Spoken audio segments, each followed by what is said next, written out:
இரட்டை இலை சின்னத்தை முடக்க வேண்டும் என்று அளிக்கப்பட்ட மனு குறித்து தேர்தல் ஆணையம் விரைவில் முடிவு எடுக்க வேண்டும் என்று சென்னை உயர்நீதிமன்றம் உத்தரவு பிறப்பித்திருந்தது. மேலும் இதுகுறித்து அதிமுகவின் பொதுச் செயலாளர் எடப்பாடி பழனிசாமி, கட்சியிலிருந்து நீக்கப்பட்ட OPS உள்ளிட்டவர்களிடம் கருத்து கேட்க வேண்டும் என்றும் தேர்தல் ஆணையத்துக்கு சென்னை உயர்நீதிமன்றம் உத்தரவு பிறப்பித்திருந்தது. அதன்படி ஏற்கனவே இதுகுறித்து தேர்தல் ஆணையம் விளக்கம் கேட்டு உத்தரவு பிறப்பித்து தெரிந்த நிலையில் எடப்பாடி பழனிசாமி தரப்பில் தேர்தல் ஆணையத்தில் பதில் மனு ஒன்று தாக்கல் செய்யப்பட்டுள்ளது. இந்த நிலையில் இரட்டை இலை விவகாரம் தொடர்பாக தேர்தல் ஆணையத்தில் OPS பதில் மனு ஒன்றை தாக்கல் செய்துள்ளார்.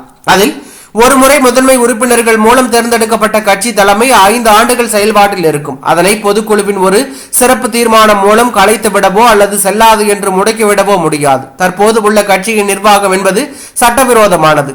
அவ்வாறு செயல்படும் கட்சி தலைமைக்கு இரட்டை இலை சின்னத்தை பயன்படுத்த அதிகாரம் கிடையாது. எனவே தற்போதைய அதிமுக கட்சி மற்றும் இரட்டை இலை சின்னத்தை எடப்பாடி பழனிசாமி பயன்படுத்த தடை விதிக்க வேண்டும்.